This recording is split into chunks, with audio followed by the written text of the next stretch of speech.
How'd you do? Salve, stranger, and welcome to our idyllic little slice of the Empire.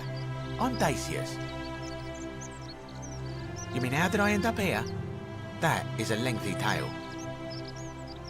Alright.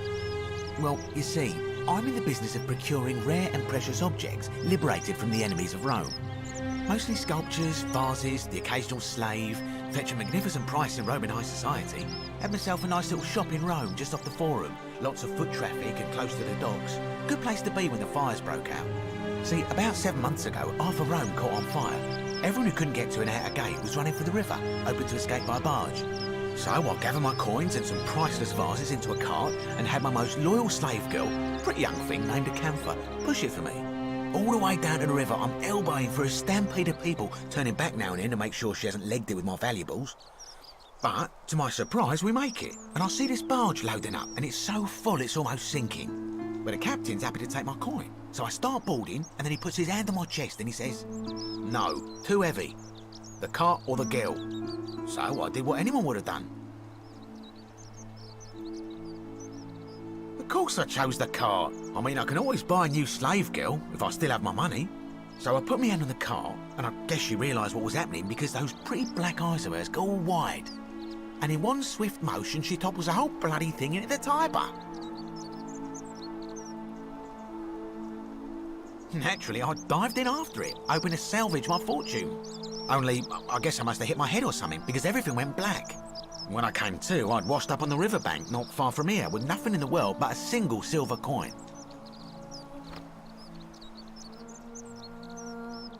I couldn't agree more. I mean, sure, I'd lost a few thousand denarii, but I've already made it back, and this place is a veritable treasure trove. Look around you. There must be more gold in here than in the treasury of Rome. If I can just figure out how to get it out of here. I'm afraid not. If you're desperate, I did hear that Aurelia down at the tavern claims to know of a way out, but I'm not sure I trust her. Some people here are a little shady for my liking.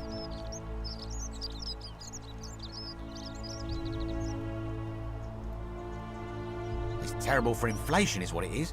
There's so much gold just lying around, it's practically worthless. At least down here. Of course, I have an idea for generating real wealth, but what I need is a bow. Just a simple composite bow. I've scoured this city from top to bottom with no luck. But if you happen to find one, bring it to me and we'll talk.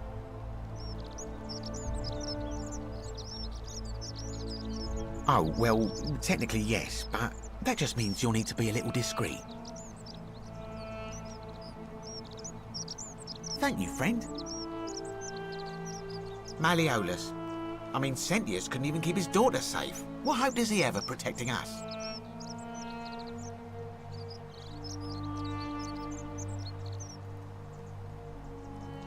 Not going to happen. Very well. Another time.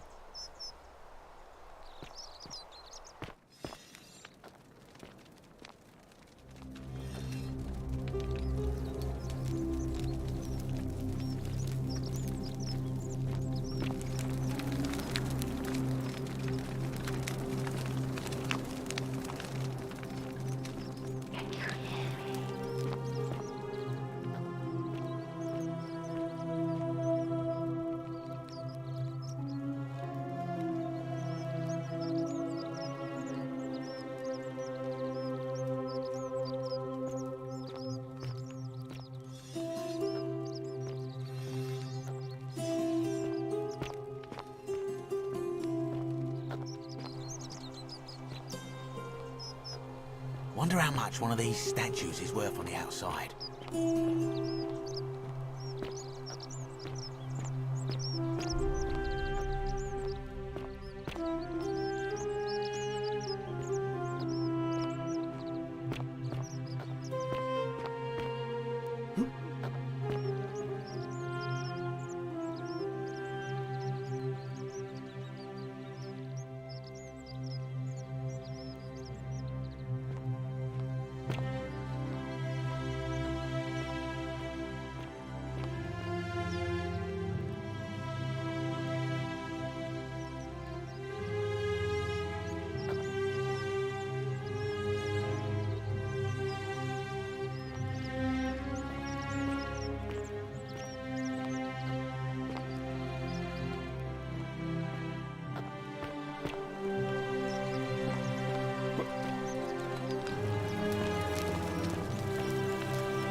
A new face. Salve, and welcome to a little community. My name's impossible to pronounce for most people, so you can just call me Virgil. Well, I'm an architect. Or at least I was back in Rome. That's probably too grandiose a term to describe what I do here.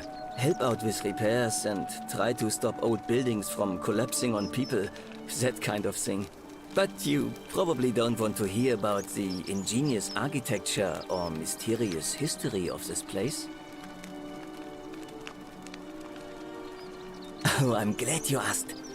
Some of these shrines were constructed hundreds of years ago, which means Romans have been arriving here for at least that long. But there's one thing that puzzles me. The oldest shrine in this avenue isn't Roman at all. It's Greek. I'm not sure. It could mean that the Romans, who first started building here, were just copying Greek architecture, which they do all the time. Or it could mean that there were Greeks living and worshipping here before the Romans arrived. Which begs the interesting question, who really built this place?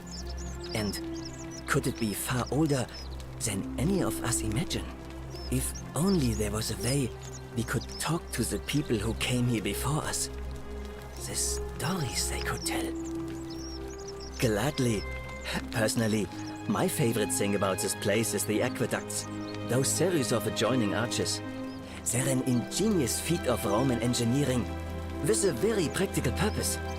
They take fresh water coming from outside the city and distribute it all across the chasm. It's funneled below the palace and into a cistern beneath the great temple. Some of it flows down into another cistern beneath the villas, and the rest is funneled to the shrine of Proserpina, where it fills the lake and allows us to fish and farm.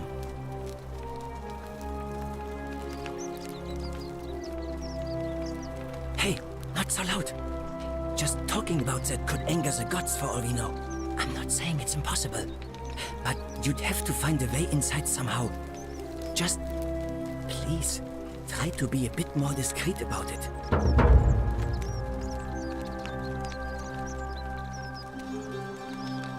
You mean the Great Temple? This one's a bit of a mystery. Given the way it's positioned so prominently, looking down on us, it's clear that whoever built it felt it was the most important temple in the city. Unfortunately, someone else went out of their way to keep its purpose a mystery. You see, usually a temple is dedicated to a particular god, like Proserpina or Diana or Apollo. Usually, that god is obvious. But in this case, it's unknown. There's an obelisk out the front, which probably used to bear the name of this unknown god. But it appears some barbarian defaced it. And of course we can't get inside because it's locked up tighter than the Temple of Saturn in Rome. And that contains the treasury. So we're all left wondering, which god is that temple dedicated to? And could it be the one responsible for the Golden Rule? Unless somebody figures out a way inside, I suppose we'll never know. Of course. You wouldn't believe how often the new ones ask that question. But I'd tell you the same thing I tell everyone else. There are much worse places to live out your days. You might have a few sleepless nights thinking about the Golden Rule, but once you get used to the fear, knowing that a single slip-up could cost you everything, it's not too bad. Nothing new to me, anyway. Oh, I just mean I grew up in the Batavi tribe, far to the north in Noviomagus, and learned to expect a bit of hostility. They weren't nearly as tolerant as the Romans. Some people say it's divine, the work of a god, but I'm not so sure. It just seems so flawed to me. Like it's distinctly human. I mean, once you've been here long enough, you'll notice people doing things that just seem so wrong to you. But this so-called god doesn't seem to care, which means one of two things. Either you don't know the difference between right and wrong, Or this unknown god doesn't. And I'm pretty sure I know the difference. Do you?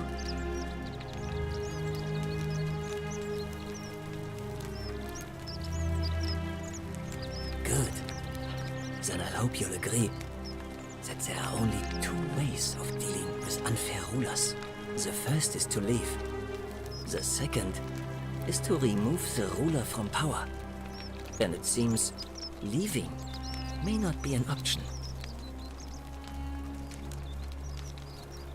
Good question. It's best if I say no more, but I hope you'll give it some thought.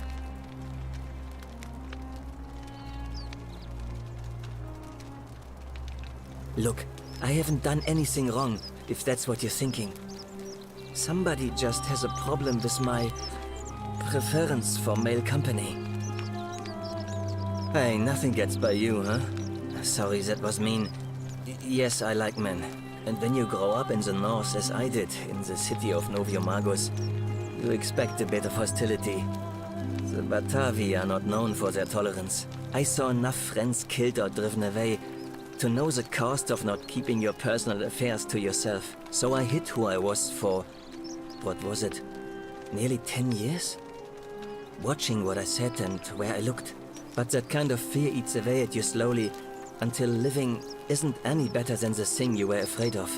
Needless to say, since I'm now living underground, halfway across the known world with an assumed name, my openness didn't go down well among the enlightened folk of the Batavi.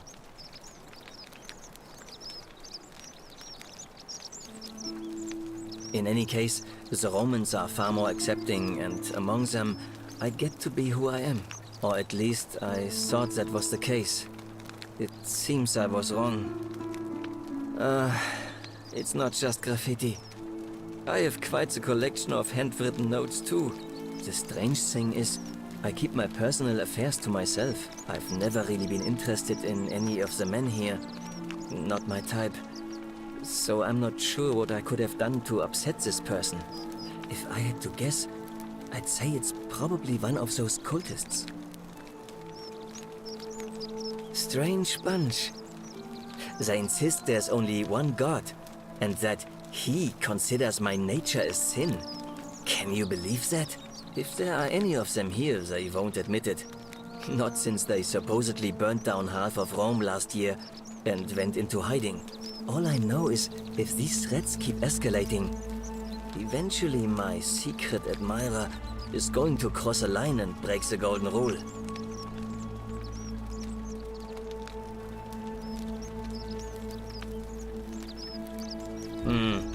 Let's hope so.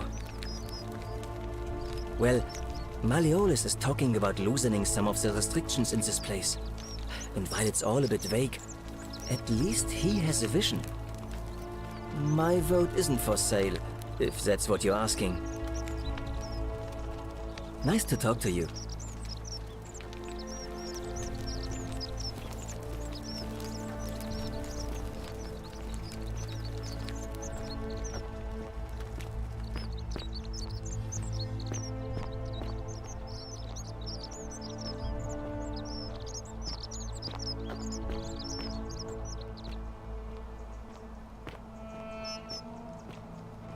Hey, Virgil, how much would you want to make me a bow?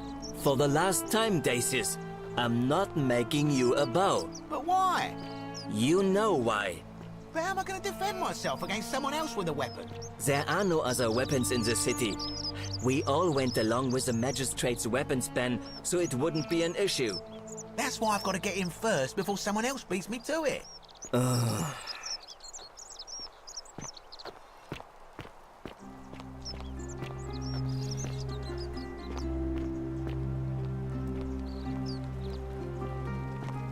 Greetings and salutations. Greetings, I'm Georgius. It gladdens me to see another foreigner in our midst. We must stick together, you and I. And I must say, my sartorial friend, your clothing is most extraordinary. Leather boots in place of sandals, trousers with precise stitching, and such a curious design. I have traveled distant trade routes from the markets of Damascus to the farms of India, And never have I seen anyone dressed quite like you. Tell me, I must know. From which exotic part of the world do you hail?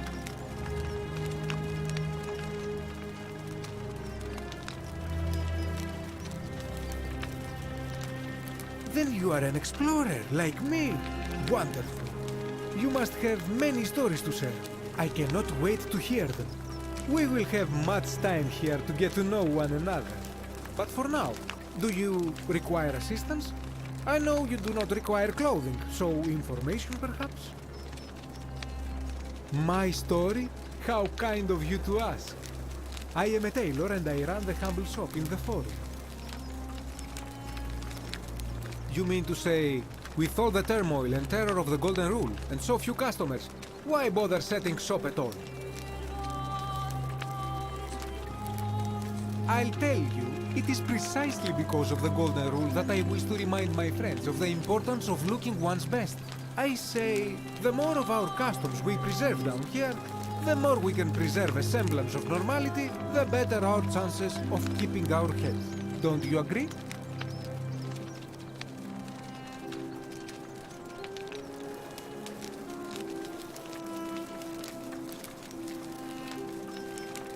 Well, if that doesn't persuade you, think of it this way. If we all end up as golden statues for future generations to marvel at, I don't know about you, but I would like to look my best. A good question. A very good question indeed. And I would be happy to tell you if only I could remember it clearly myself. I remember I had just been to Rome to sell an extraordinary selection of wares, and droning in coin, I decided to celebrate my success. I rented a prestigious villa by the Tiber, invited over a few select friends, and we began making our way through some of the most exquisite wine money could buy. Quite a lot of it, in fact. Now, I have had visions and awoken in strange places before. I have even found myself naked in the desert sands more than once, but none of that compares to this. This time, I remember people screaming, then falling into a void as empty as time before creation, gasping for air, and then nothing. When I regained my faculties, I was lying naked by the banks of the Tiber, gods know how many miles from my villa. Indeed. I'm lucky I was carrying a little extra weight. I believe it kept me afloat. In any case, it seems I'd been rescued and resuscitated by a benevolent stranger. I went to find firewood for his campfire, stumbled across a cave, and discovered that trapdoor temple. And here I am.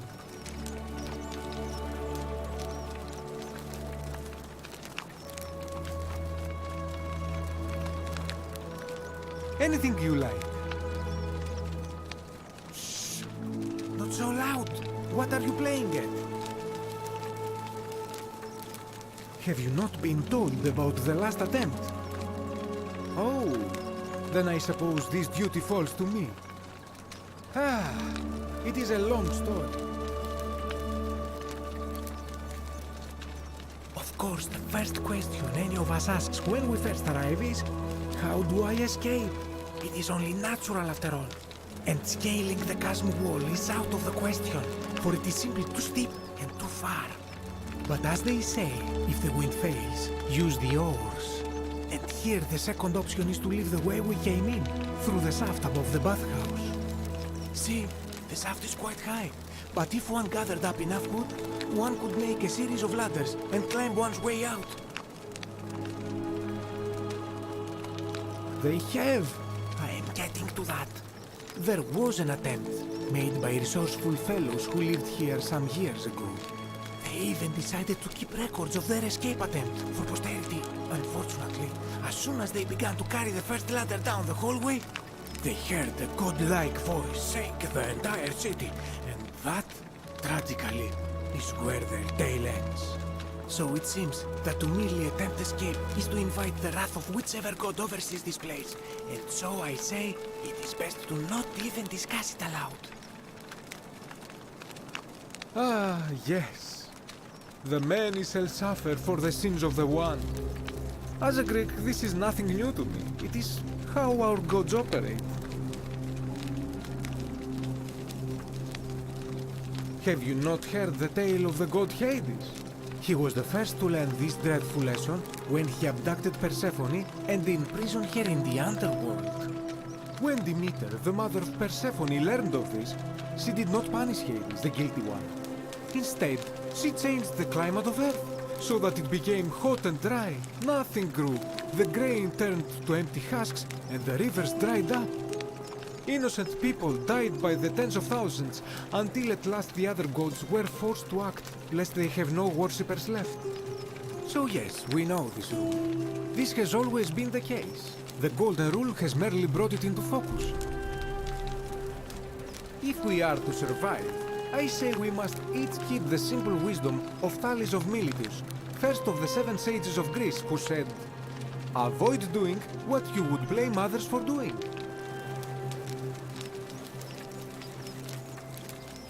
Regrettably, I think you are correct, my friend. For even if 99% of us adopt this principle, that will never be enough. Sadly, no matter how well we protect ourselves, the life's work of many good people can be undone in the blink of an eye by a single selfish act. Ah, the voice of experience. I am sorry for your loss, my friend. But on a lighter note, I will say one thing for the Golden Rule. For all their grim and haunting poses, these golden statues do make magnificent models for my clothing, do they not? That, my friend, is quite the dilemma. But after some reflection, I'm leaning toward voting for Maleolus. I do not enjoy the thought of another visit from Domitius if I voted the wrong way. Nothing comes to my mind, my friend. I hope that our paths cross again soon, my friend.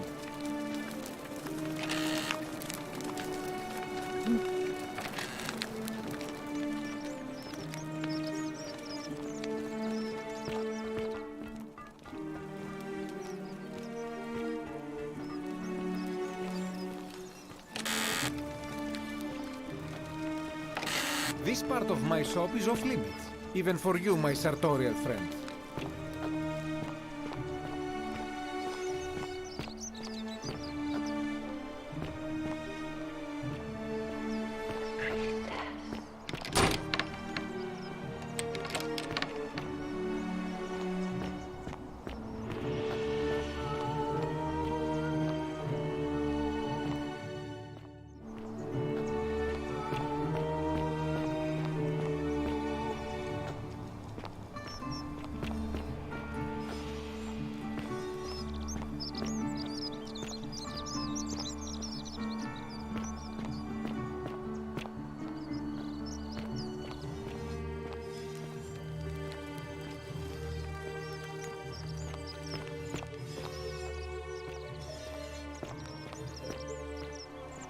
Whatever's in that great temple up there on the bluff, I bet it's worth a fortune.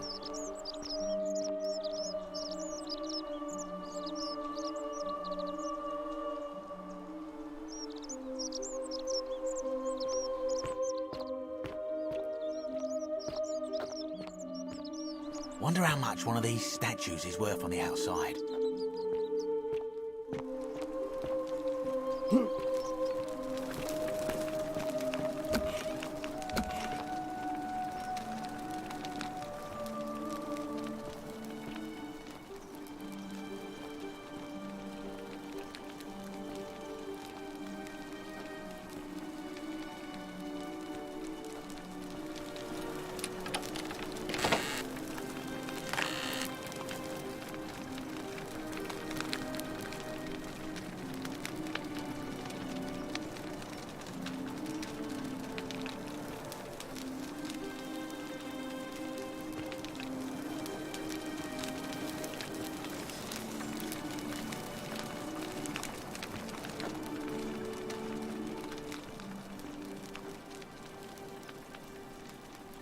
What are you doing in here? Can't you see this woman is dying? She's been poisoned. She needs the resin of a plant called Silphium, but that Culas cubulates Decius won't give it to me.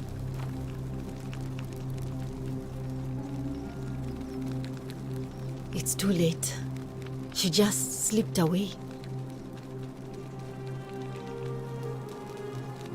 She was poisoned.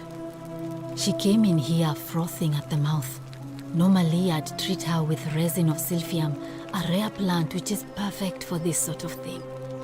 And I knew Decius had some at his market stall, right around the corner. So I ran over there, but he just looks at me with this evil smile and says, "That'll be 1,000 denarii." There was no way I could afford that, and he knew it. Then that toad shrugs and says, "Supply and demand. I guess you don't value your friend's life that highly." Anywhere else, I'd just pay a thug to steal it from his stall. But there's no way I can do that down here with the golden rule. So all I could do is come back here and just watch her die. I kept on apologizing. And now I'll never know who poisoned her, or how they managed to do it without breaking the golden rule, or why she cursed that snake's cruel black eyes with her dying breath. Well, unless you have the power to bring someone back from the dead, there's really just one thing you can do. Get me that silphium resin. I'm going to have another patient in here soon. Could be in the next day or in the next hour. And I will not allow this to happen again. I don't care how you get it, but you have to make it happen. Because if I lose another patient this way, I swear to the gods below, not even the golden rule will stop me from marching up to that genetricum fututo and scratching his eyes out.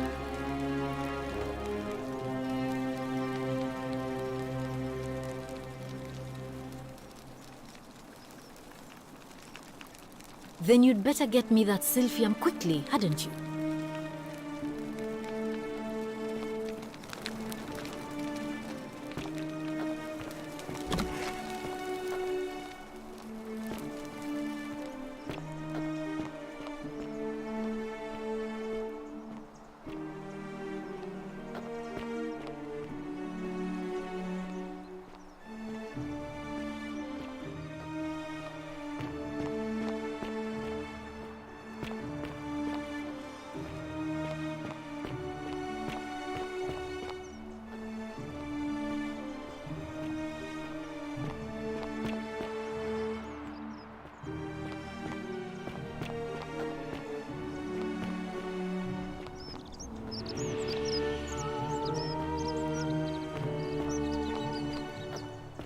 How'd you do?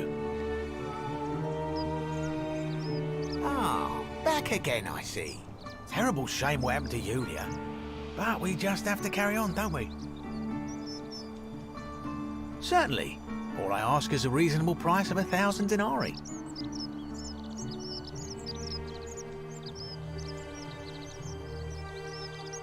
That's hardly my concern. But if you get a job, work hard and save your coins, you should be able to afford it within, say, 5 years? Oh, it's perfectly legal. Simply a question of supply and demand, I'm afraid. Take it or leave it. Hear what? You sure you're feeling all right? If you're hearing things, perhaps you should pay a visit to Lucretia's clinic.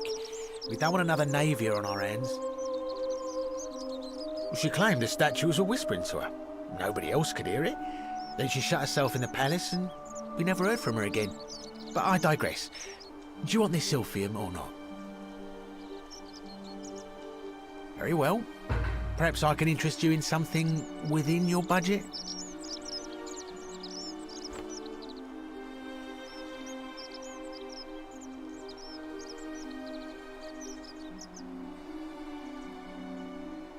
Certainly. All I ask is a reasonable price of 1,000 denarii. Well, if you did that, you'd break the golden rule, and we'd share the same fate as the last lot who lived here. Is that what you want?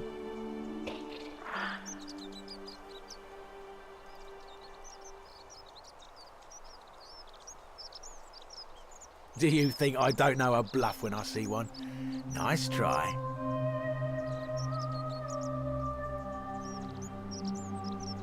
Well, if you did that, you'd break the golden rule, and we'd share the same fate as the last lot who lived here.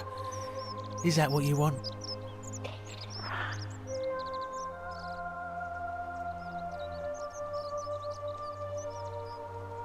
Don't you dare.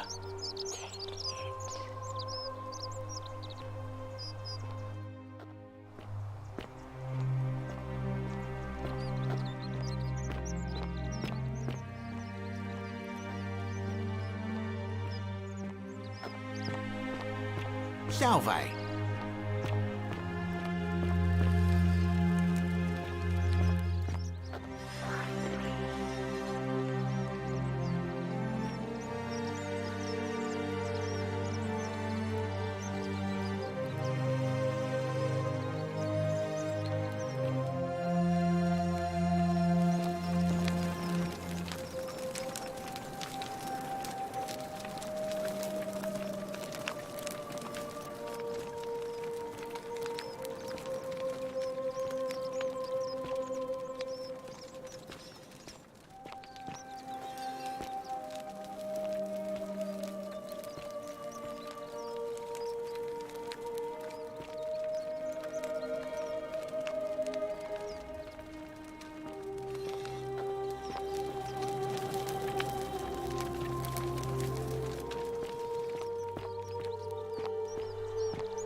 Salve.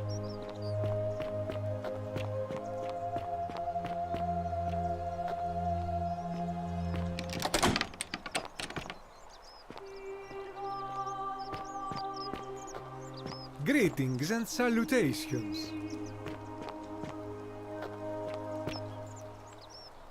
Hello again, my sartorial friend.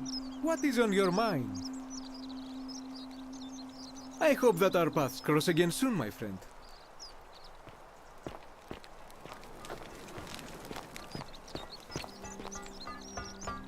Make sure you stay away from that empty shrine. It's going to collapse at any moment. Welcome back. Nice to talk to you.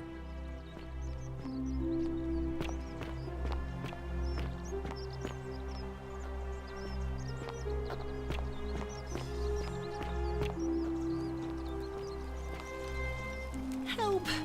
You have to do something! A man arrived in the baths. Real nasty sort, with his face all covered up. And he's got a weapon. You have to do something, or he's gonna break the golden rule. Fabia, but now's not the time. Are you going to help or not? Thank you. He's still in there, somewhere. I have to hide. Find me in this empty shrine when it's over. What? Why? All right, fine. Come and find me in my bakery instead. Please be careful.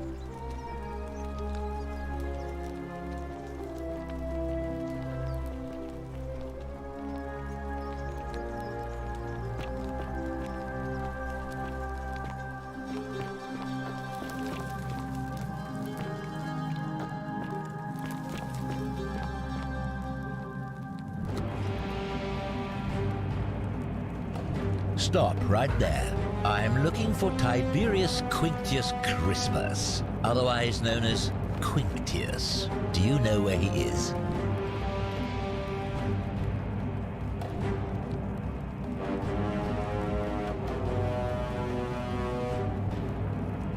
Thank you. For your service to the Empire, I'll let you live for now, but you'd best make sure our paths don't cross again.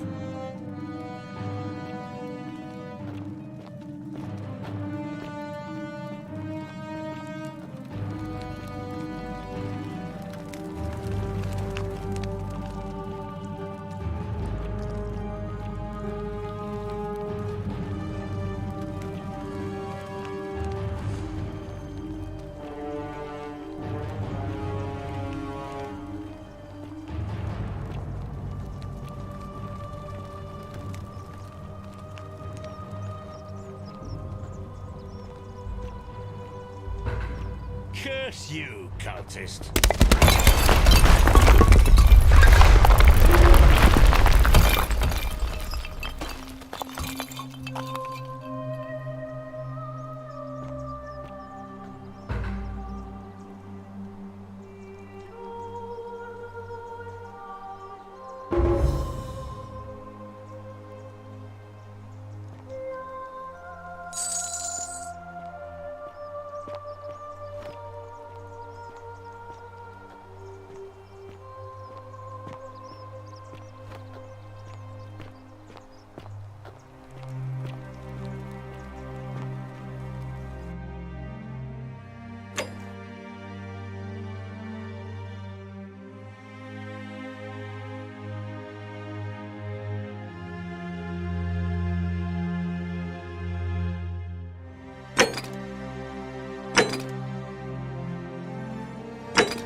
visitor.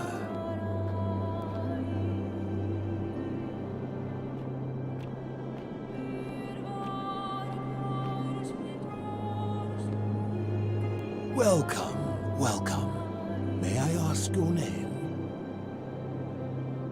It's a sincere pleasure to meet you. Tell me, what brings you all the way down here? Then perhaps the fates brought you here to learn the secrets of this place. I will tell you everything I know, but first, a request. I have been living down here alone for many years, with nobody to talk to but myself. The one thing I long for above all else before I die is a good philosophical argument with somebody astute. I'm hoping that person is you. Let us find out with this simple question. Have you deduced the name of the god responsible for the Golden Rule? You have much to learn. It's best if you figure it out on your own. Come back once you've made progress. Then you should speak with your contemporaries in the city above. Ask them about their stories and see if you detect a pattern of some sort. It is best if you come to this realization for yourself. You would never believe me if I told you.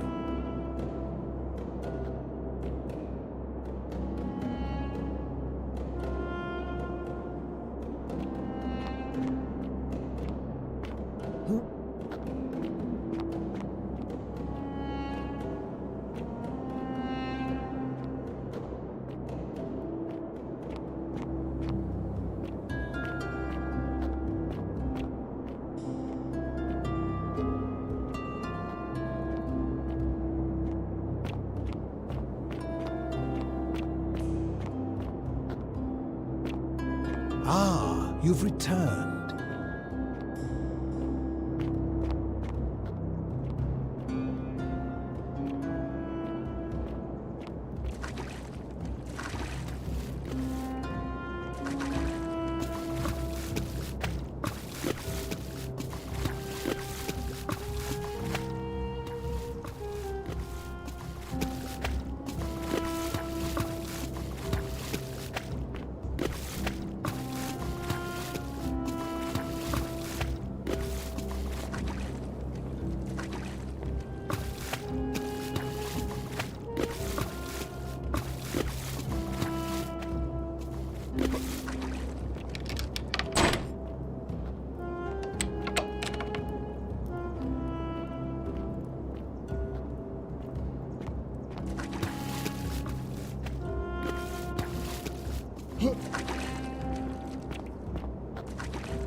Ah, you've returned.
You took care of him?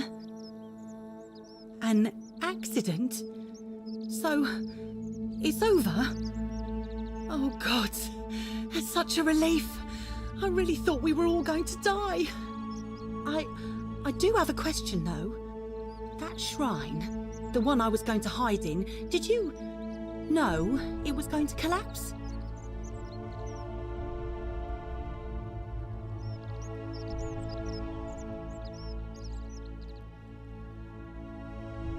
I don't understand. Oh, I see. I should probably keep my big mouth shut then. Sorry. I promise, nobody else will ever know what you did. But I know. That was really clever. Thank you. I'm glad you're here. Oh, speaking of which, welcome. I'm Fabia.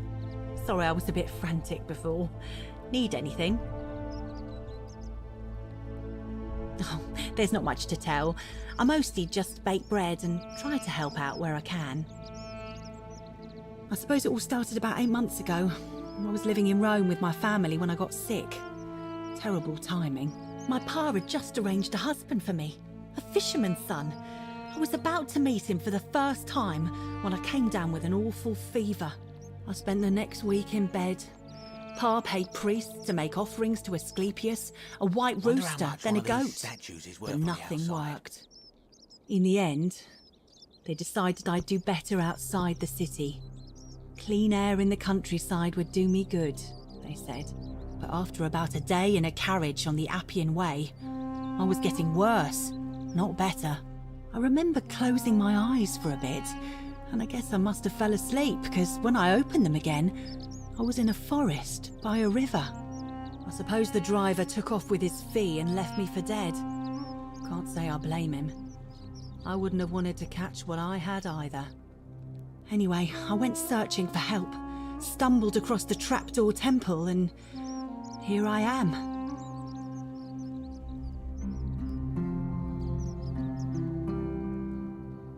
Oh yeah, I suppose you're right. Hadn't really thought about it. But the gods are mysterious and powerful. Who knows what their plans are for us? What? You've been here a few moments and you're desperate to get out already? Why not give the place a chance before you try to leave? Good people here. Galerius works hard on the farm so I can put food on our tables, and Lucretia tries to keep us healthy. My friend Georgius is always mending our clothes, and Virgil makes sure these old walls don't fall down around us.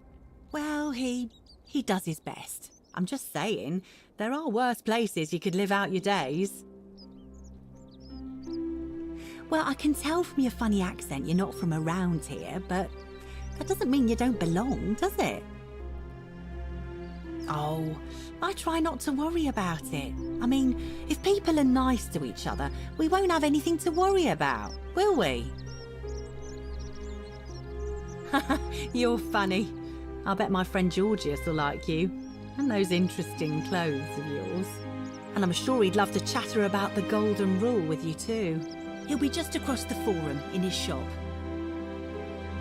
All right, thanks again for taking care of our problem. I won't forget it.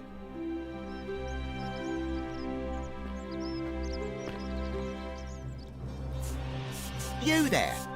I'm sorry to trouble you, but I couldn't help but notice that fine bow you're carrying. No idea how you managed to get your hands on it, especially in the light of our dear old magistrate's ban, but I'm impressed.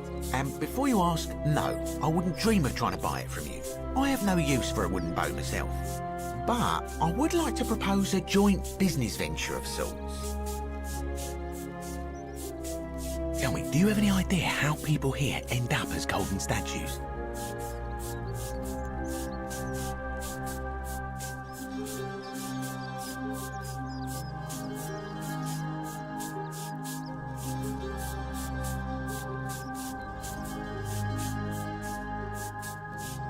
Well, between you and me, I found an old scroll from years ago, hastily written, in which the author claimed something extraordinary and terrifying.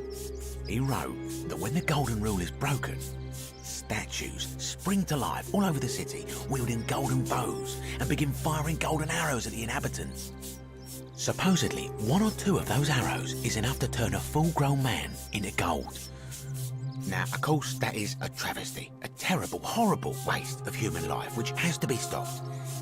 And yet, on the other hand, I can't help but think of a tale told by that Greek fella Aesop, the goose that laid the golden egg. With the ability to transmute organic matter into gold, one could create infinite wealth. Use your imagination. Golden animals, insects, trees and plants. The Midas touch without the drawbacks. We are talking riches beyond imagining. And even if we were to split all those riches between the 2 of us, half of infinite wealth is still infinite. Interested?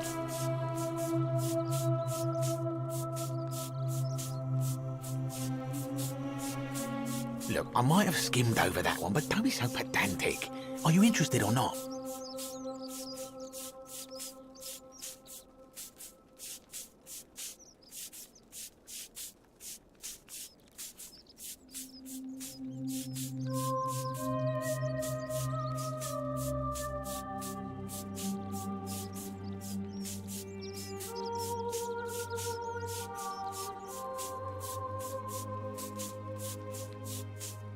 Excellent. So the first question is, how do we get our hands on one of those golden bows? Now, I have a plan, but first, tell me, are you familiar with the story of the goddess Diana? No problem. Allow me to explain. Diana is our goddess of the hunt, the moon, and the underworld, depending on who you ask. The one thing priests and poets agree on is that she carried with her a golden bow and a quiver of golden arrows. And it just so happens that there is a shrine of Diana in this very forum, with a prominent statue of the goddess herself. And would you like to guess what she's holding in her hand? Precisely. I can't tell you how many hours I've spent in that temple staring at it, trying to figure out how to retrieve it without breaking you-know-what. Oh, gods no! If you tried that, we'd all be dead within moments, I'm sure. No, here's what I propose.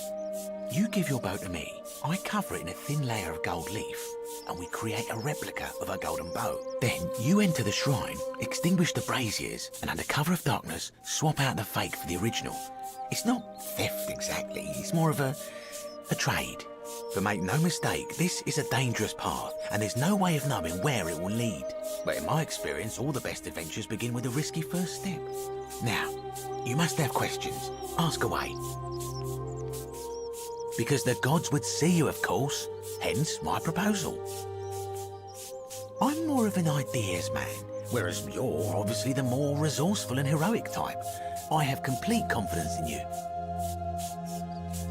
When Prometheus stole fire from the gods and became a hero to all mankind, do you think he was worried about the danger?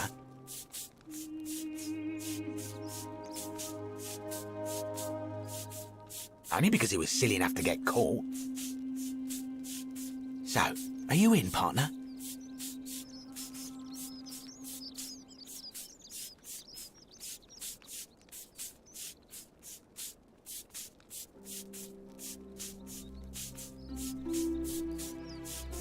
Wonderful. Now, if you'll hand over your bow, I can get started applying a layer of gold leaf. This is a quality weapon. Now, bear with me for a moment. And here we are, a gold leaf bow.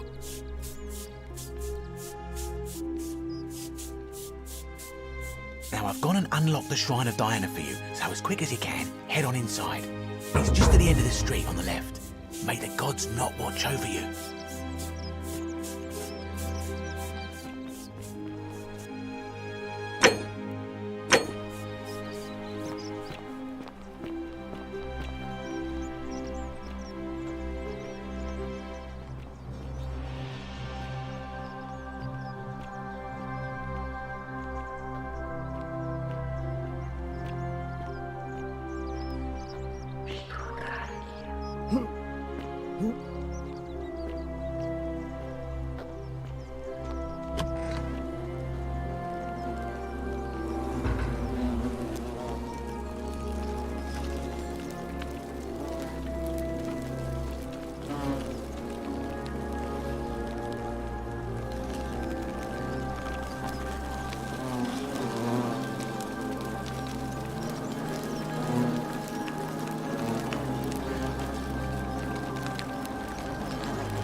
Is that you, partner? Do you have the bow? Wonderful. Just go ahead and slide it under the door for me and I'll unlock it for you.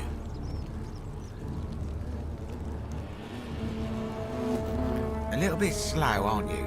Yes, I locked you in, and until you give me my bow, you're gonna stay in there, like Tantalus in Tartarus.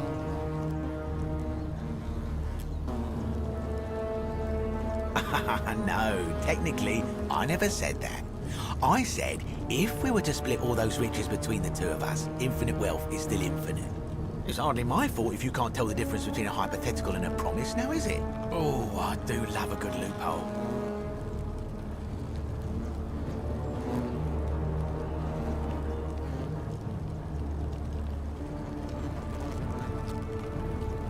You're just gonna have to take your chances, I'm afraid. The bow, now. And don't even think about giving me the fake one. I'll recognise my own handiwork.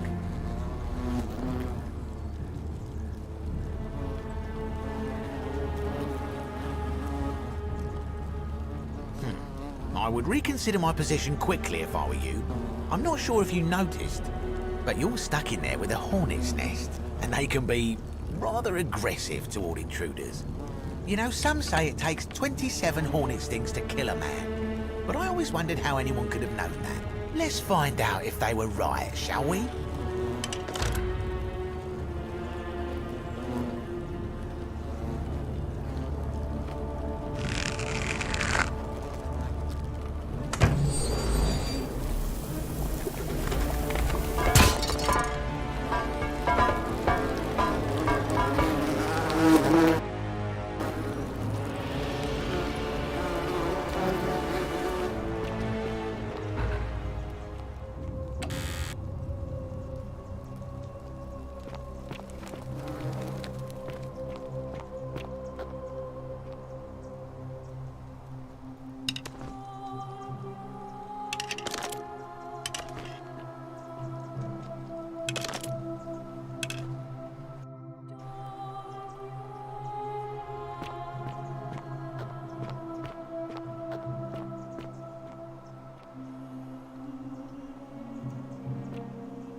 My beloved Galatea, I write this so that one day, when we're finally together, you will understand what I've done and why I had to do it. The others will call me mad or a monster, but I don't care what they think. Everything I'm doing here, I'm doing for you. I'll start at the beginning. My beloved Galatea, I write this so that one day, when we're finally together, you will understand what I've done and why I had to do it. The others will call me mad or a monster. My beloved Galatea, I write this so that one day, when we're finally together, you will understand what I've done and why I had to do it. The others will call me mad or a monster, but I don't care what they think. Everything I'm doing here, I'm doing for you. I'll start at the beginning. Soon after my arrival here, as I walked down a corridor lined with golden statues, I thought I heard a whisper behind me, a rasp of air, as if vocal cords of metal strained to say a word or two.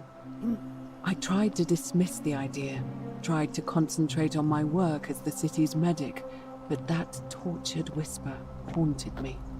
Weeks later, in the hallway to the bathhouse, I heard it again and found myself drawn to the statue of a Roman woman wearing a stola. Her face was contorted with anguish and fear, and, disturbingly, it was as if she was looking right at me. As I walked past her, I heard that strained whisper again, and turning back, I discovered that even though I had moved, she was still looking right into my soul. That was when it dawned on me. This was no statue. This was a woman trapped within that golden prison.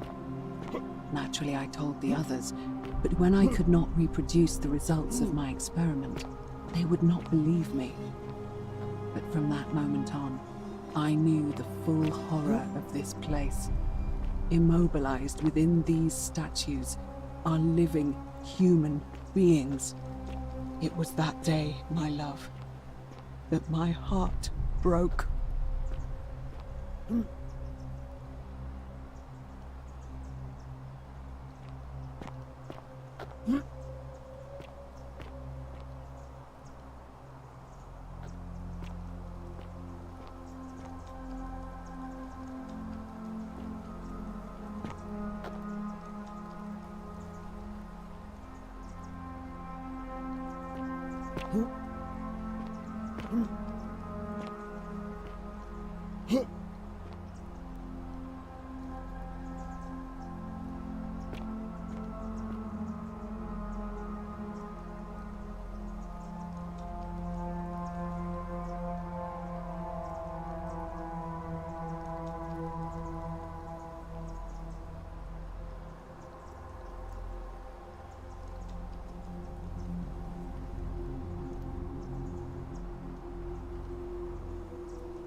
You're not supposed to be here.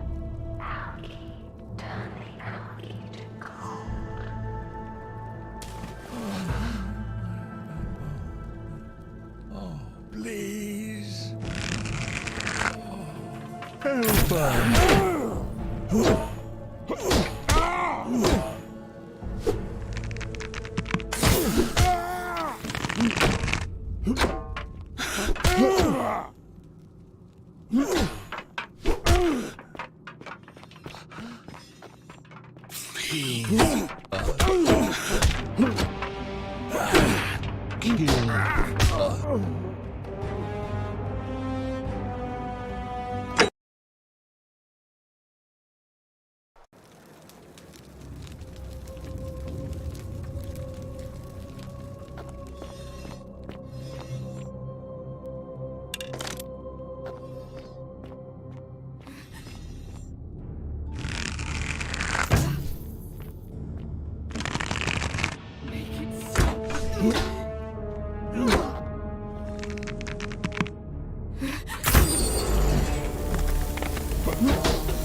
You're not supposed to be here.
My beloved Galatea, after I learned the terrible truth about the golden statues, I wandered the city as if in a nightmare. What must life be like for these poor souls, entombed in gold, but kept alive somehow? Trapped in their own personal Tartarus, consigned to eternal torment, too horrific for any sane mind to comprehend. I tried to offer them what small mercies I could. I began to talk to them, to keep them company. I'd imagine backstories for them, give them names, and tell them of the world, of the histories and stories I'd learned as a child. As the others became more concerned by my charity, I sought solitude from them, preferring the company of my tormented charges. Discovering a way into the abandoned palace, I began to spend my days walking its halls and sharing with its occupants ancient tales, my mind turning to those of Apollo and Daphne, Perseus and Medusa, and Pygmalion and Galatea. Pygmalion, the sculptor who fell in love with a beautiful statue, and who, praying to Aphrodite for aid, discovered that his beloved Galatea had come to life. It was then that I heard you whisper to me, Galatea. Forgive me. I know that is not your real name, just one I have borrowed from a story. But when I turned to look at you, I saw the most exquisitely beautiful woman I have ever known. Your face, forever frozen in a look of haunting sadness. Our meeting gave me new purpose. to free you from your golden prison, so that I might one day hear you speak, not just whisper your true name to me. So I gathered tools for the long and difficult task ahead, barred the doors to this place, and set to work.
Help us. I just want to make it stop.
My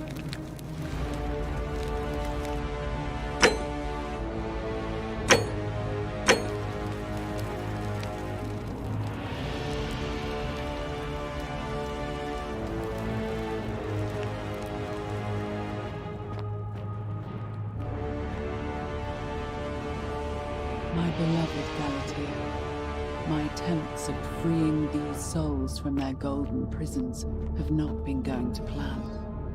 My first charge was a Greek woman who I called Iodame after the Athenian turned to stone by Medusa. Drilling through the gold that encased her, I was vindicated by the discovery that beneath half an inch of gold, which is so rigid it must be some kind of alloy, was living flesh. Unfortunately, this golden alloy seems to have fused with her skin, so removing it exposed the sinew and muscle beneath and appeared to cause her great pain. At first, I braced myself, expecting that inflicting such pain would break the golden rule, and yet, somehow, it did not. It seems whichever god is responsible for imprisoning these poor souls does not care about their suffering at all. They are forsaken. Undeterred, I pressed on, working late into the night, attempting to remove the golden layer that encased her as delicately as I could.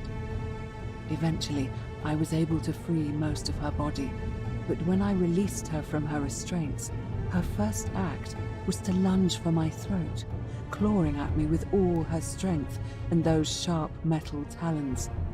This was my thanks for trying to save her. Whatever possessed Iodame to attack, she was clearly not a suitable subject for my experiment, and I was forced to lock her inside an isolated wing of the palace and bar the door. As I continued working on others, I could hear her flailing and launching herself at the other side endlessly. Regrettably, my other experiments bore similar results, and after relocating a few times, most of the palace is now too dangerous to work in. Still, as much as my heart aches to know that you're suffering, I cannot risk attempting to ungild you yet. Not until I have perfected a method that will bring you back to me, whole in both mind and body, and ensuring your humanity is preserved. I promise you this. One day we will be together, even if I have to free every last statue in this god's forsaken place. My beloved Galatea, my attempts at freeing these souls from their golden prisons have not been going to plan. My first charge was a Greek.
And you must be the wretched snake who broke into my palace and disturbed my experiments.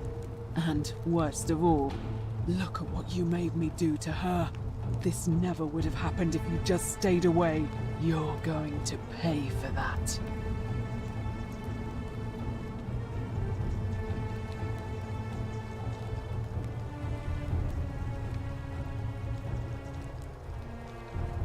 And you think I care about that? I don't care what happens to me, as long as you get what you deserve. Liar! I locked and barred the gate. I left a message warning you all to leave me alone. I just wanted to do my experiments in peace, for her. And now look at her.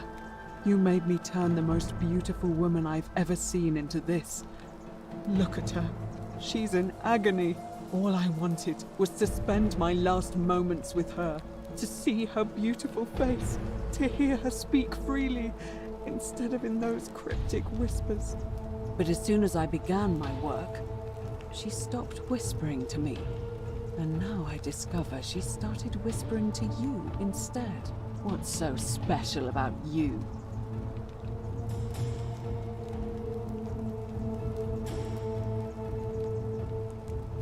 What do you mean, the same voice?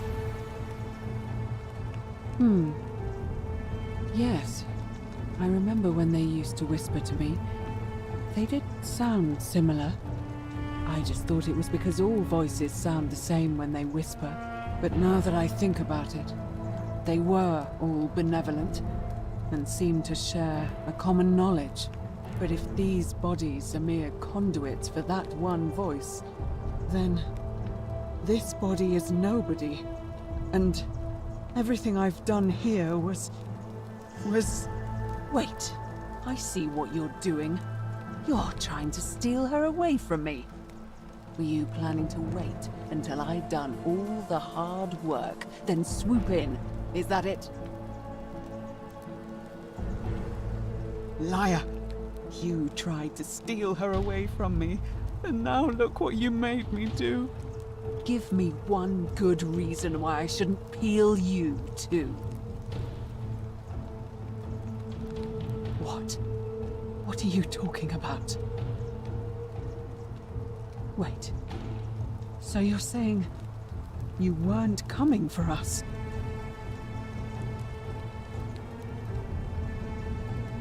So I did all this. I ruined her. For nothing. What have I done? Oh God, I feel sick. I can't bear the thought of her being like this. And in so much pain. It's the air coming into contact with her flesh. It's agonizing for them. But the only way to fix it will be to break the golden rule and let it run its course. At least that way she'd be golden again, and we'd be together. All it would take is one little cut.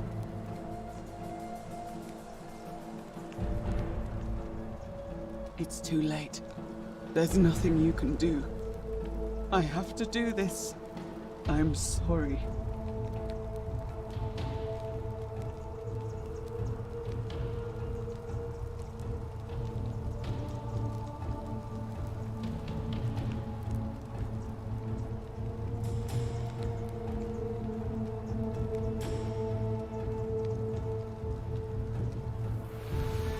What? How? Really? I'm not sure I believe you. But if you can undo this mess, I'll give you the key to my old medical chest in the Shrine of Apollo. I imagine it would help Lucretia ease the suffering of those still in the city. But if you're lying to me, I'll break the golden rule and kill you and everyone else in this city. Understood?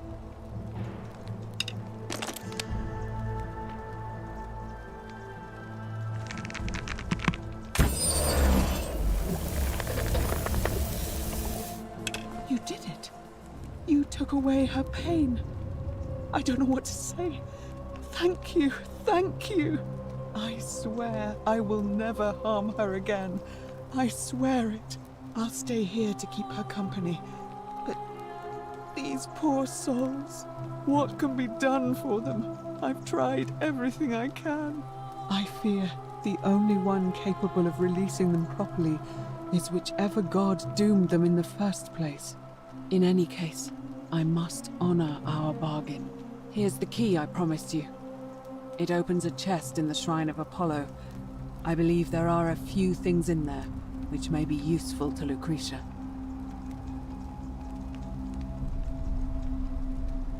Now, please leave. The door here leads out onto the palace balcony. You should be able to make your way down from there. Go, and never return.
Citizens, we have a quorate body of voters gathered here to elect the city's magistrate.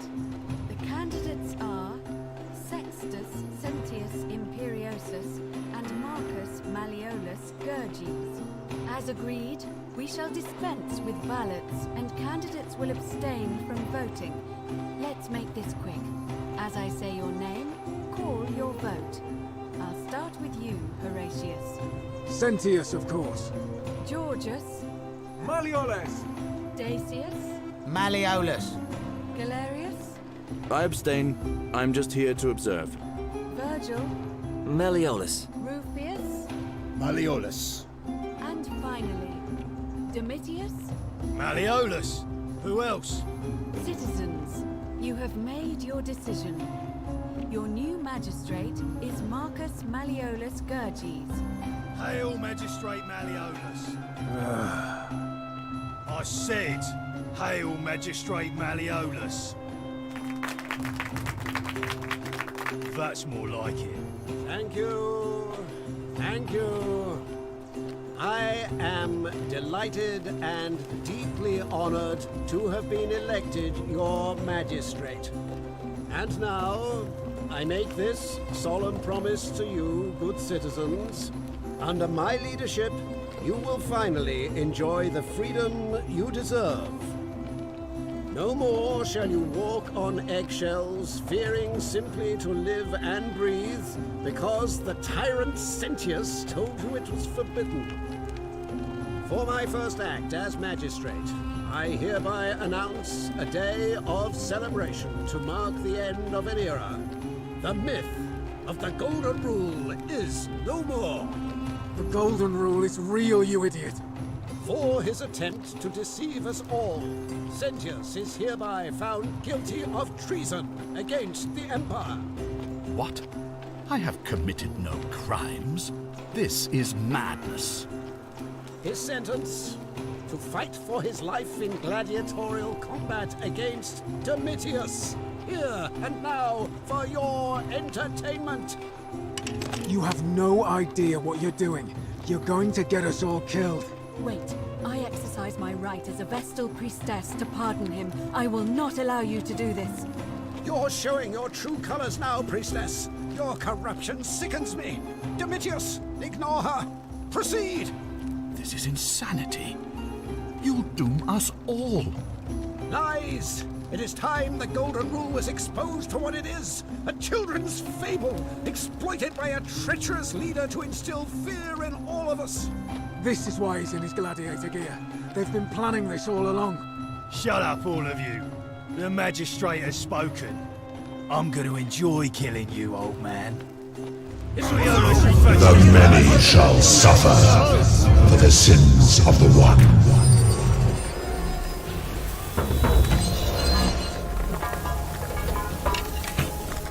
Yes, Malleolus, you were wrong.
Hello again, my sartorial friend.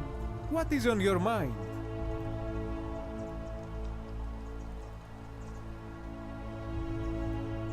My story? How kind of you to ask. You mean to say... I'll tell you. I say, the more of our custom... Oh, if we all end up as golden statues. You mean to say... I'll tell you. I say, the more of our Oh, if we all end up... A good question. I rented the prestigious and we began. Now, this time, when I regain... Of course. In any case, I went to find... anything you like. I hope that...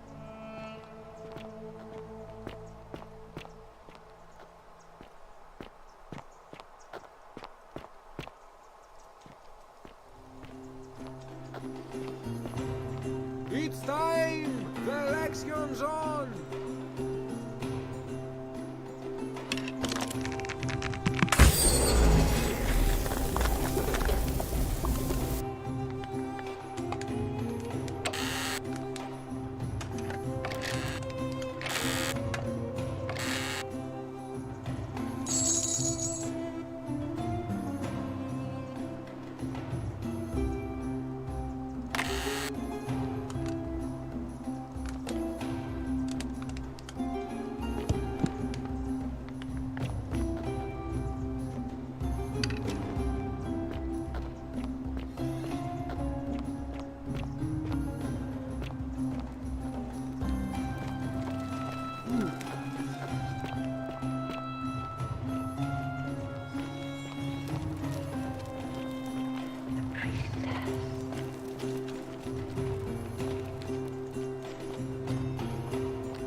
As agreed, we shall dispense with ballots and candidates will abstain from voting.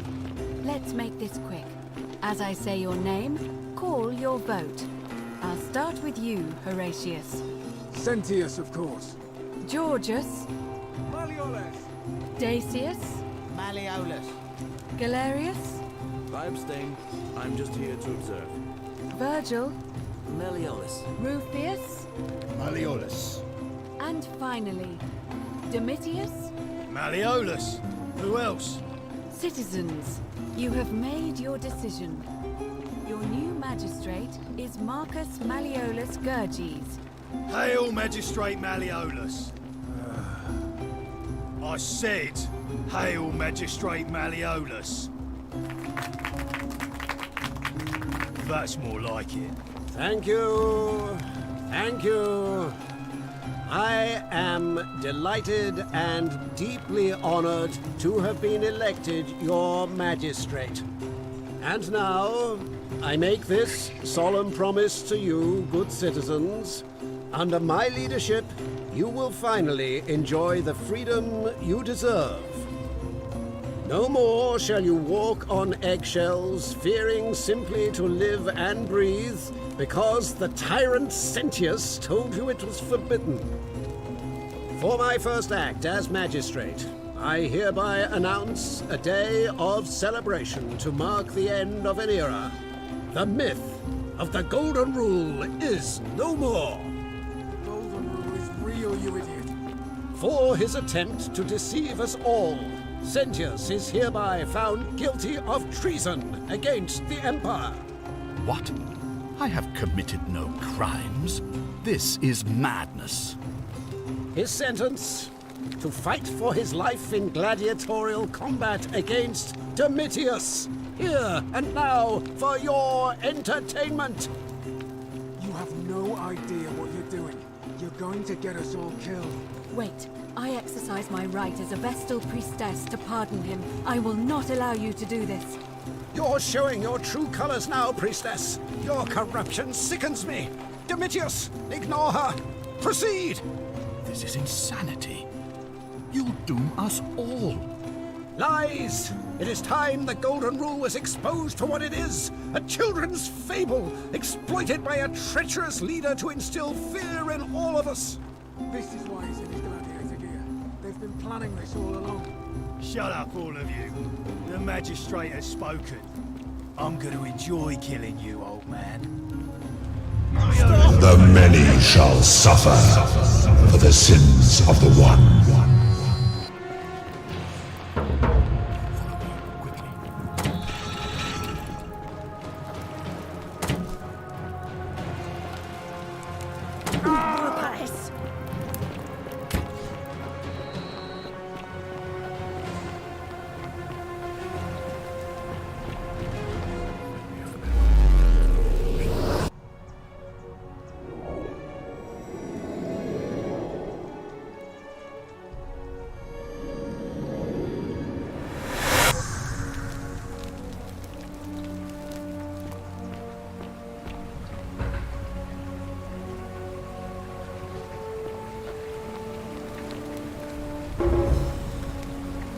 Salve, friend.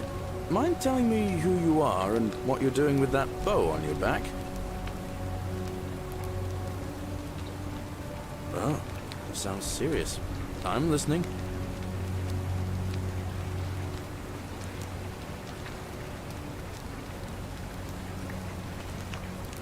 Alright, let me see.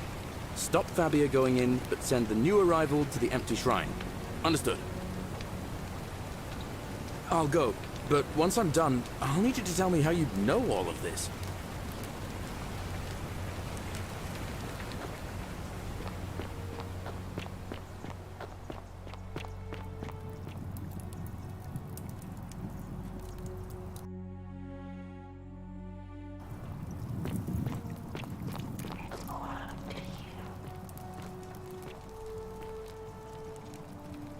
Ah, you're here. I'm so glad you decided to visit. I'm Aurelia, and I hope I'm not being too forward, but the moment I laid eyes on you, I was intrigued. There's a light in your eyes I've...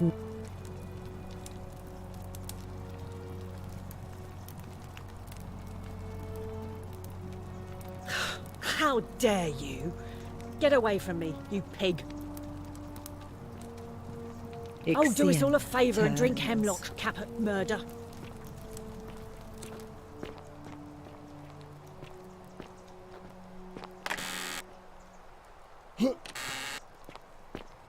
Cerberus lifts his triple head. and lets out his threefold braying. Livia, would you stop muttering like Medea over a cauldron? You'll scare away my customers. They follow their trades, imitating their previous lives.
Wow, isn't that a big long bow?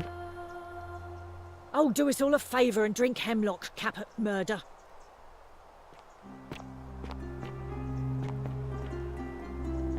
You stay away from my money.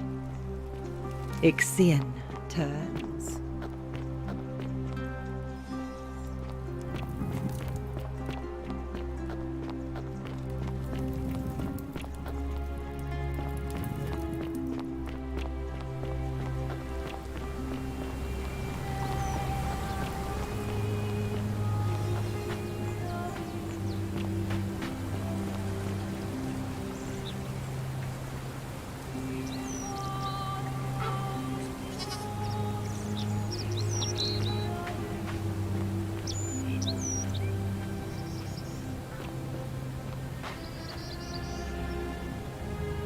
Salve again, friend. I went and did as you asked, and it worked. How is it possible that you've just arrived here and you already know everyone and exactly what's about to happen to them?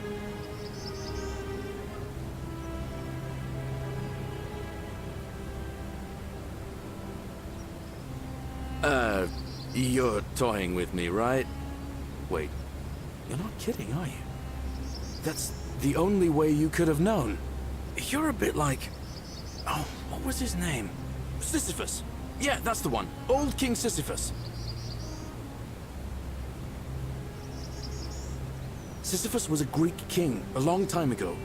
For daring to think he could outsmart the gods, he was given a terrible punishment. He was forced to push a great boulder up to the top of a hill. Only, just as it reached the top, it would roll all the way back down to the bottom, forcing him to start over and over and over again, for all eternity. Just like you. Actually, now that I think about it, there are a bunch of old stories about the gods punishing people by making them do the same futile task over and over. Tantalus was made to grasp at fruit on a tree he could never quite reach. The Pleiades had to keep fetching water in a sieve. Oh, and Ixion was strapped to a wheel going round and round forever. But on the bright side, at least you're not stuck in the underworld like they all were. Anyway, I don't know which god you managed to upset to get yourself into this position, friend, but you seem all right to me. So, I'll tell you what. I'll keep doing whatever I can to help you. And you just focus on finding a way to break the cycle you're in. Oh, that's kind of you to say. Now, I'm going to keep your secret. Although, it's not as if I'll remember this next time we talk anyway, right? Oh, and if our conversations ever start to annoy you, just tell me you're busy. I know when I'm not wanted. May fortune smile on you, friend.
On your best behavior, I trust? What is it, citizen? What business is that of yours? A lot of people have been looking for her. But it's been 3 weeks, and we've found nothing. What makes you think you can do better?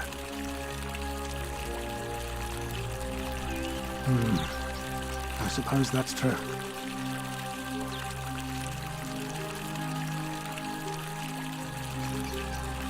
Scintilla was always a kind, well-behaved young woman. I admit, her disappearance really caught me off guard.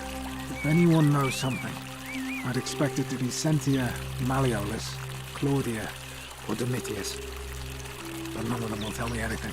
You might fare better though, I suppose.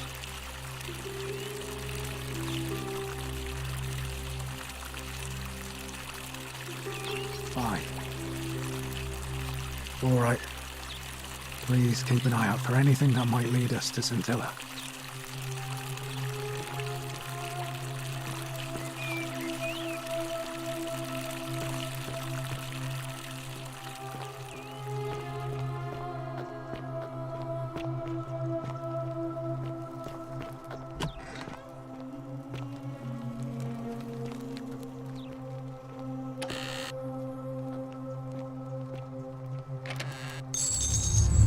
The many shall suffer for the sins of the one.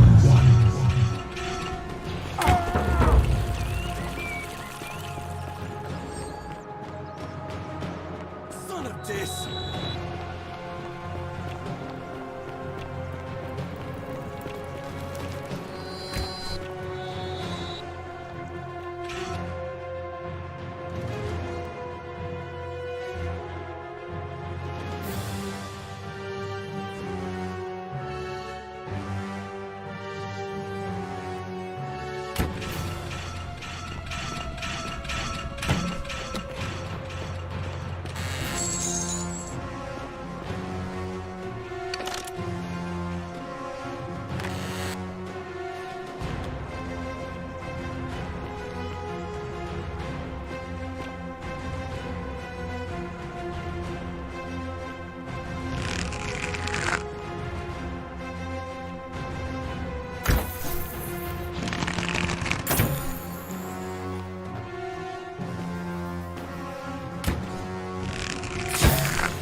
On your best behavior, I trust? What is it, citizen? What business is that of yours? A lot of... Scintilla, if anyone knows something, I'd expect... You might fare better though, I suppose. Fine. All right. Hey, Horatius. How's it feel knowing your man's doomed to lose the election today? If you're trying to goad me into an argument, it won't work. I'm a stoic, remember? If the old man couldn't even keep his own daughter safe, how can anyone trust him to keep us safe, eh? Why do I get the feeling you lot had something to do with Scintilla's disappearance? That's it. Blame everyone but yourself. If I find out you did something to that poor sweet girl, not even the Golden Rule is gonna protect you. Got it? Huh. As if I'll be afraid of you, little man. Malleolus isn't receiving visitors at the moment, it being election day. Listen, I don't abduct women. They come to me.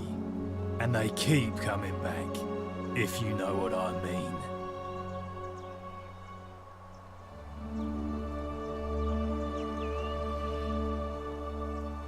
Whatever. Just remember, I'll be watching.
come you're allowed a weapon and I'm not?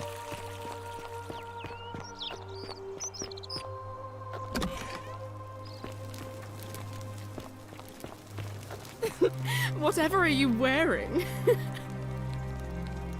Oh, I wish Horatius would stop letting barbarians in here. What do you want? You know, some people say it's the creation of an all-seeing god who's watching everything we do. But what kind of an awful, incompetent god would let my sister go missing on his or her watch?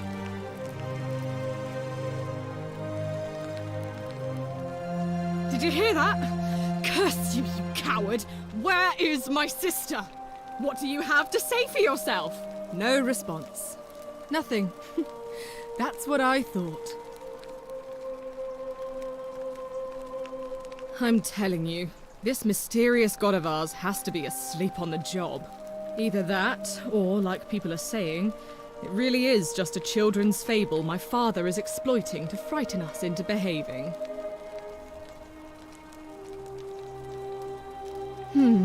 I suppose we will.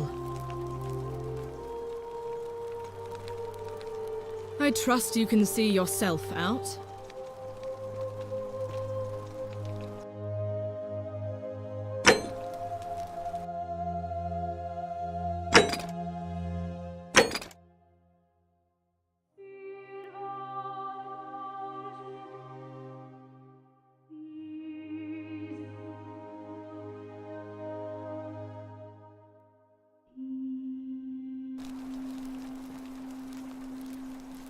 Oh, look, you're back. How lucky for me. What is it now? Ugh, what is it with you people? You heard the rumor that my... Well, that's just a stupid rumor. We have no... I'm Sentia, Elder... What are you... Really? I'd never have noticed, what with your flawless accent, appropriate attire, and impressive mastery of our customs. Now, remind me, why are we having this conversation?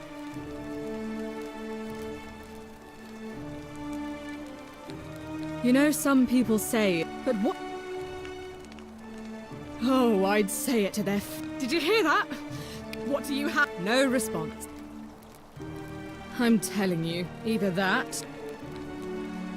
Oh, and I suppose I'll...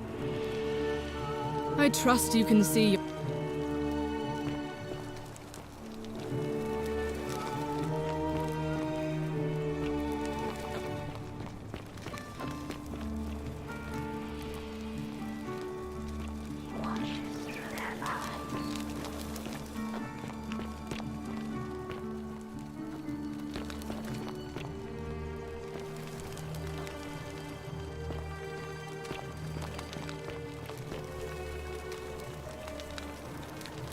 We're finally alone. I assume you already know who I am. May I know your name? We have? Wait, if I understand correctly, someone is about to break the golden rule, forcing me to create a portal in time to bring you here? I must have entrusted you with figuring out who the culprit is. Only, I assume we failed. And you had to start over. Is that about right? If so, what happened? Ah, I see. Look, it's unfortunate, but all that matters now is that you make use of what you've learned and gathered and do better next time. Now, I assume you sought me out again for a reason.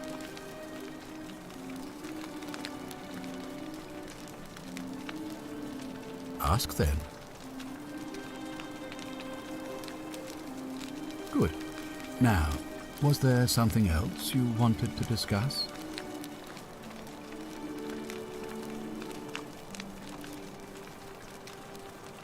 Of course. What is it?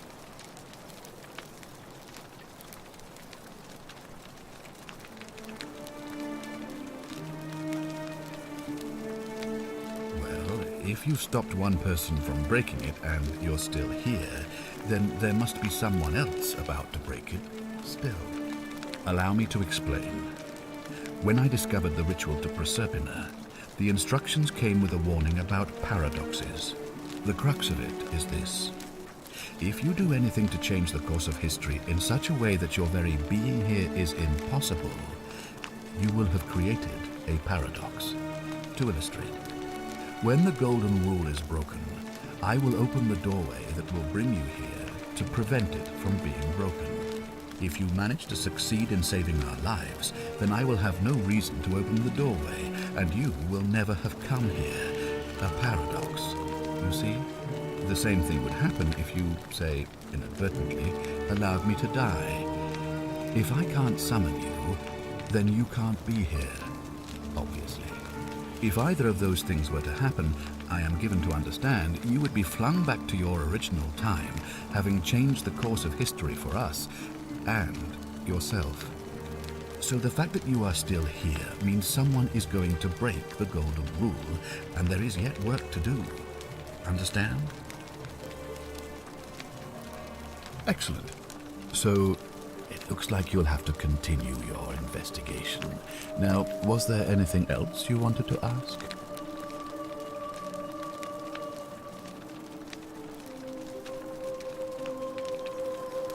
Of course. What is it? Yes?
Why then did you say...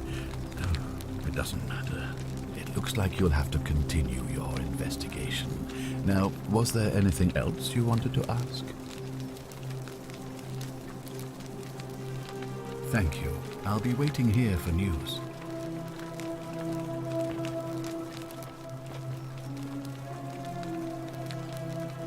Ah, you've returned. Do you have any news about your investigation? Sextus Sentius Imperiosus is my name. Though before I wound up here, I was a decure. I was elected 7 months ago. Uncontested. They're supposed to be annual, but unfortunately it just... It's a cavalry officer. I had As magistrate, I usually wear a toga, but today I may need to survive long enough to create the portal for you, so it seemed prudent.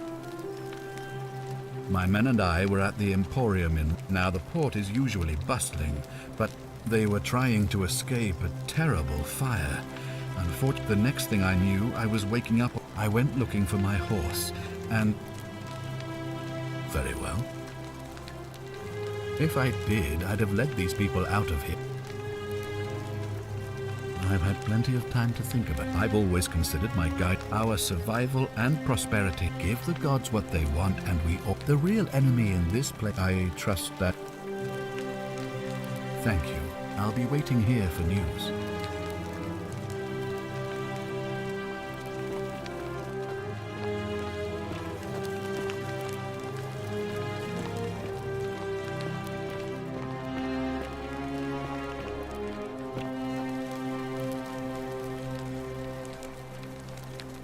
Oh, look, you're back. How lucky for me. What is it now? I trust you can see yourself out.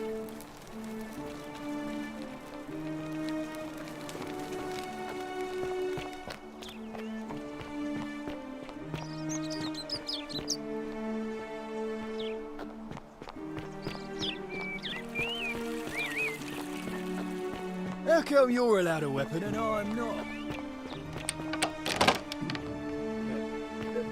Thank you. Thank you. I am delighted and... Domitius doesn't usually let anyone in here without a hefty tribute, so you must have been desperate to see me. Well, what do you want?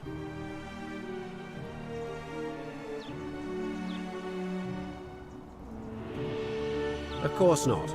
But as I always say, if Sentius can't protect his daughter, how can we trust him to protect the city? Look, if you're trying to find her, you may wish to check the cisterns beneath this villa. Domitius says he saw a body there some weeks back. Of course, just to be clear, I take no responsibility for what happens to you down there.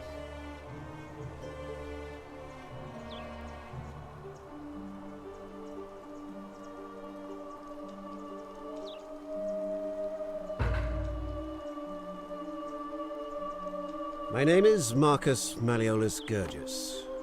You seem to have confused me with someone else. You mean my heterochromia? I am guilty of nothing more than having different colored eyes. And I'm hardly the only person with the condition. Alexander the Great had it too, as it happens. I like to think it is simply the way the gods have chosen to mark a natural-born ruler. Nothing more.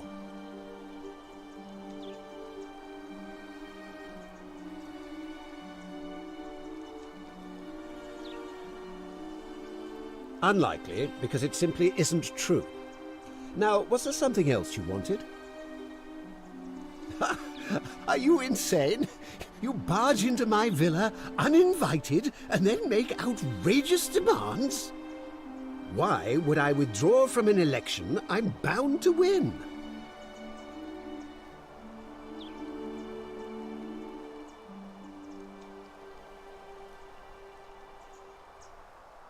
Don't talk nonsense. There's no such thing as the Golden Rule. How could you possibly know that?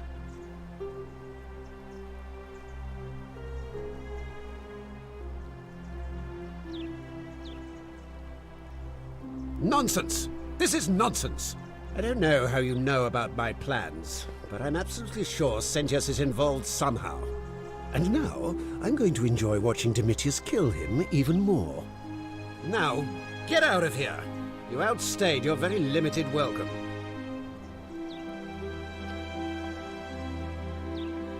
Get out of my villa before I have Domitius throw you out.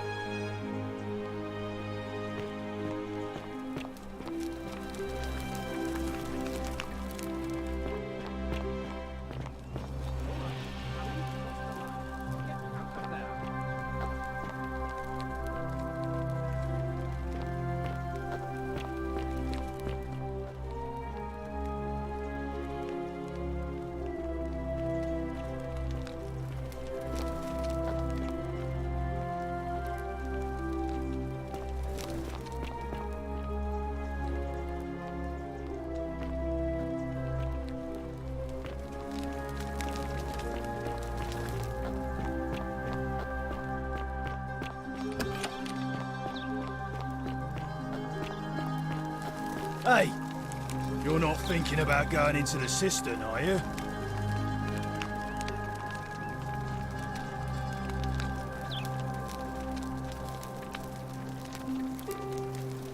Well, it's your funeral.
You? Who are you? Did he send you? Do you know you're here? You have to help me escape before that monster comes back. I'm Scintilla. I found a way out through the Gate of Horn, but it's locked. So I told him about it, and instead of helping me escape, he locked me up. He wants to keep us all here forever, or until we're turned to gold. He's a monster. You have to let me go so we can kill him and take his key. Sentius, my adoptive father. Furies help me. I'll castrate and crucify him. I don't know. He said the gods are on his side because they don't want us to escape either. Behind me, there's an aqueduct tunnel bringing water from outside the city, so it should lead us outside. The only problem is it's barred by a heavy locked gate, and he has the only key. I'm going to take that key from around his neck, even if it means cutting his throat to get it. I'm done caring about the golden rule. I just want out. Help me, and we can escape together. There won't be enough time. Just you and me. What do you say?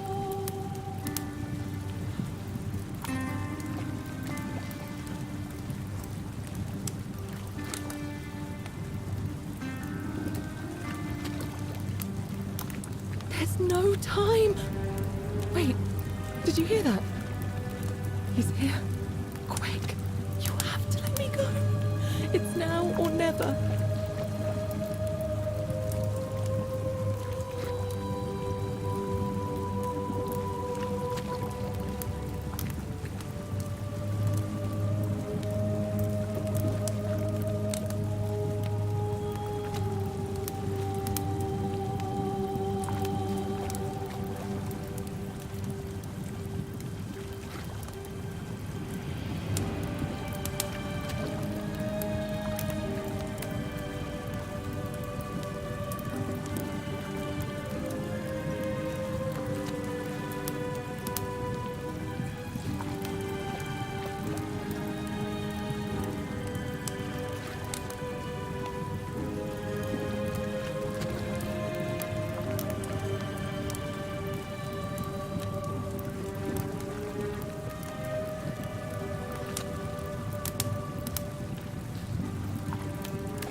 You. Now follow. Wait. Did you hear that? He's here. He must be coming in through the door behind me. You distract him. Stay right here and keep him talking while I look for something I can use.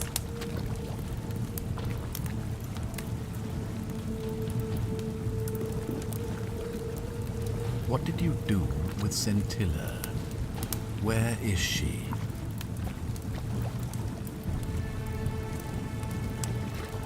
So that is how it's going to be. Oh well, this doesn't change anything for me. It's a shame, really. If you'd just done what you were supposed to, you'd have been looping through time forever until you gave up and killed yourself. Just like that soft-hearted pleb, Al. Come now. Surely you didn't think you were the only one here who remembered everything. You see, my connection to the portal somehow preserves my memories from one loop to the next. Whether that was Proserpina's intention or a happy accident, I'll never know. But I'm surprised you hadn't noticed. Here I was thinking you're a little bit sharper than Al was. Or perhaps you're just more willing to break the rules. He was a moralistic fellow, never once compromised on his principles. And because of that fatal flaw, he relived this day many thousands of times before we finally had this conversation. I watched him come through the portal each time, always a little older, a little more disheveled, a little more haunted. And when he finally saw the futility of it all, as you're about to, it broke him. He drank a jug of wine, tied a noose around his neck, and took his own life, just before he was shot with a golden arrow. The next time I awoke, you showed up, but you've caught up to where he was so quickly. I'd have preferred if you'd given me more time to enjoy the trappings of my success. How many extra days did you give me? Just the 3? Not many. But don't worry, I'm sure there'll be another useful idiot who comes along after you're dead. In any case, there's no escape for you except the path that Al took, the path he wrote about on his tablet. What was it? Ah, yes. Better to end it all now than find out what awaits you beyond that portal. So, you discovered my secret. So what? What are you going to do about it?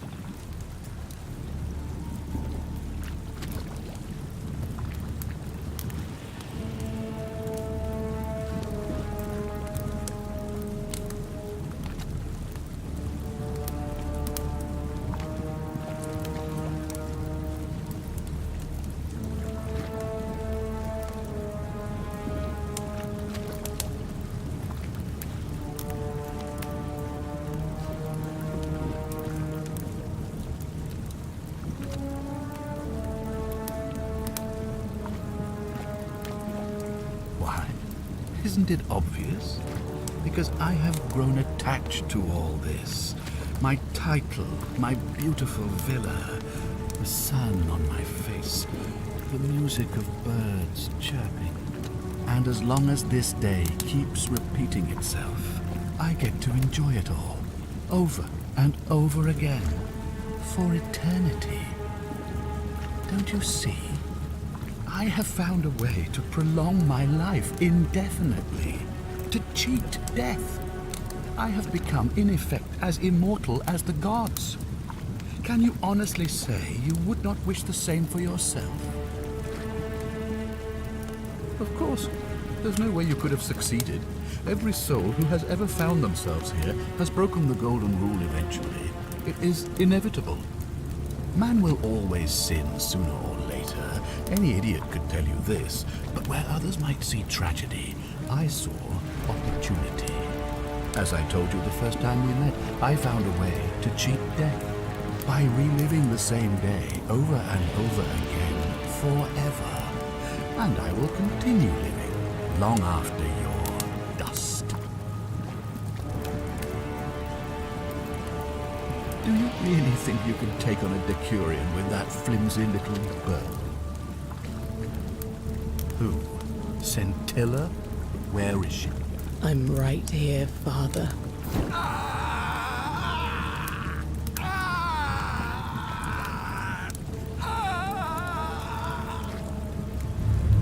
The many shall suffer for the sins of the one. Come on, we have to go. Hey, what's happening to you?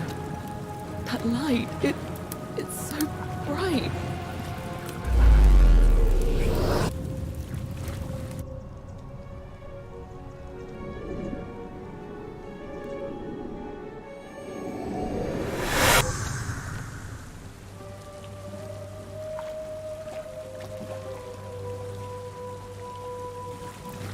Hi there. Gave me a bit of a fray. Thought I was in here alone. I'm Al. Well, here I am. I'm sorry, I didn't catch your name.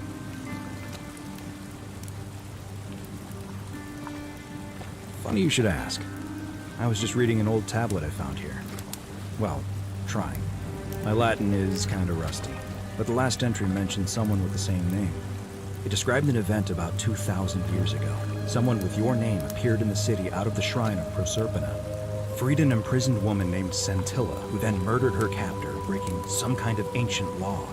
It said the attack caused golden statues to come alive, hunting down everyone in the city and turning them into gold. Apparently, the only person to survive was Scintilla, while the stranger disappeared in a flash of light.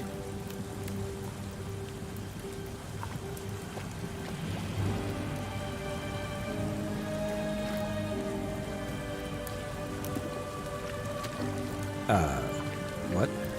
You're saying you were here 2,000 years ago? I'm not sure I understand. I'm sorry, come again? Let me see that. God, why does this writing look so familiar? I've spent a lifetime in this place going around and around in circles.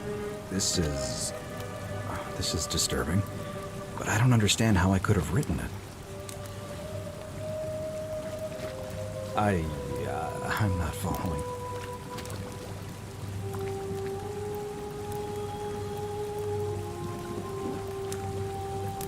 So you're saying, because a man from 2,000 years ago is dead, he never created a time portal, so I never went through it, and that's why I don't remember any of this. I guess you saved my life then, as well as helping that poor woman to escape. That's a lot to take in. Maybe we can escape through the same aqueduct Scintilla used, if we can find it.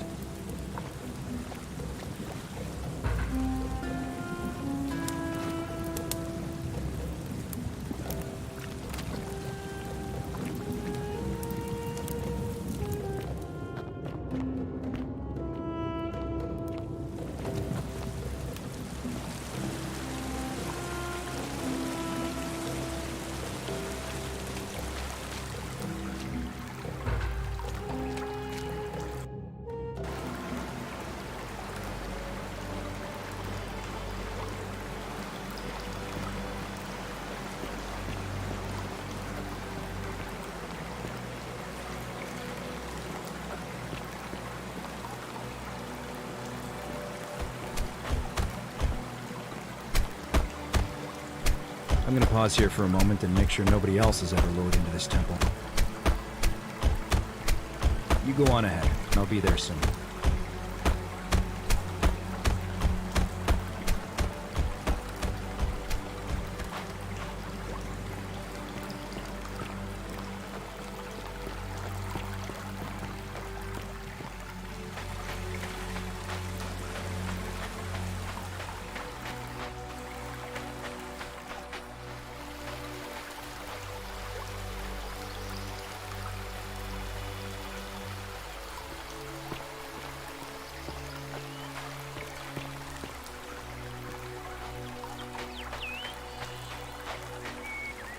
You're back!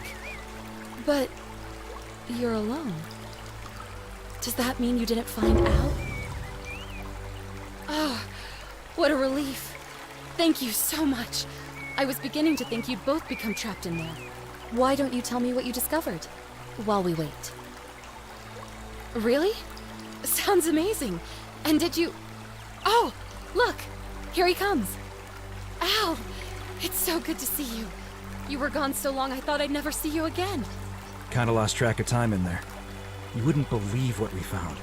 The ruins of a long-forgotten city. And there was a tablet describing an event 2,000 years ago. Supposedly, the city was destroyed when a woman murdered a tyrant with the help of, well, my new friend here. I know how crazy that sounds. Maybe not that crazy. That woman. I don't suppose her name was... Scintilla? How could you... What? She left a tablet of her own. I stumbled back to civilization. Sounds good to me. And you? Are you ready to go home?